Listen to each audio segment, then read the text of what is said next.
ആരാധനയുടെ ഭാഗമായിട്ടാണ് തന്ത്രിമുഖ്യനുണ്ട്, പന്തളം കൊട്ടാരമുണ്ട്, അല്ലെങ്കിൽ ഭക്തജന സംഘടനകളുണ്ട്, നിരവധി ആൾക്കാരുണ്ട്, ഗുരുസ്വാമിമാരുണ്ട്, എത്രയോ ആരാധനയുമായി, വിശ്വാസവുമായി, ആചാര അനുഷ്ഠാനങ്ങളുമായി ബന്ധപ്പെട്ട് നിൽക്കുന്നവരൊക്കെ ഉണ്ടല്ലോ.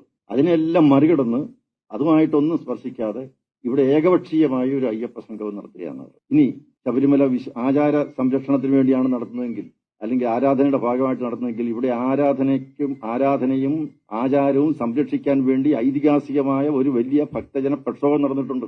അതിന്റെ മുന്നിൽ ഈ സർക്കാർ മുട്ടുകുത്തിയതാണ്. അതേക്കുറിച്ച് എന്ത് പറയുന്നു? അന്ന് സർക്കാർ എടുത്തൊരു നിലപാടുണ്ട്, വളരെ ശക്തമായ നിലപാട്. ശബരിമല ക്ഷേത്രത്തിലെ ആചാരങ്ങൾ ധ്വംസിക്കാം എന്ന് തന്നെയാണ് മുഖ്യമന്ത്രി അന്ന് പറഞ്ഞത്.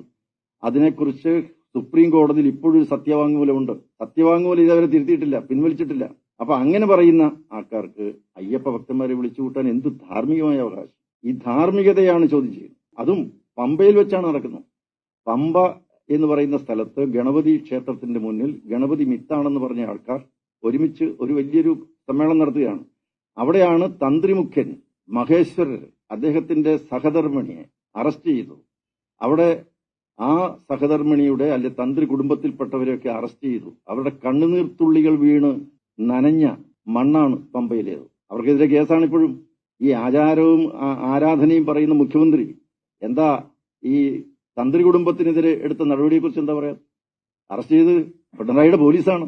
അപ്പൊ ഈ വക കാര്യങ്ങളൊക്കെ തമസ്കരിച്ചിട്ട് ഇതൊക്കെ നമുക്ക് മറന്നു കളയാം എന്ന് പറഞ്ഞ് ഇപ്പോൾ ഒരു അയ്യപ്പ സംഘമായിട്ട് വന്നാൽ അങ്ങനെ ചെയ്ത തെറ്റിനെ വെള്ളപൂശാനൊന്നും ആരും തയ്യാറായില്ല. തെറ്റ് തന്നെയാണ്. അതിന് ക്ഷമ പറയുക തന്നെ വേണം. അയ്യപ്പ ഭക്തന്മാരുടെ മുമ്പിൽ മാപ്പ് ചോദിക്കണം.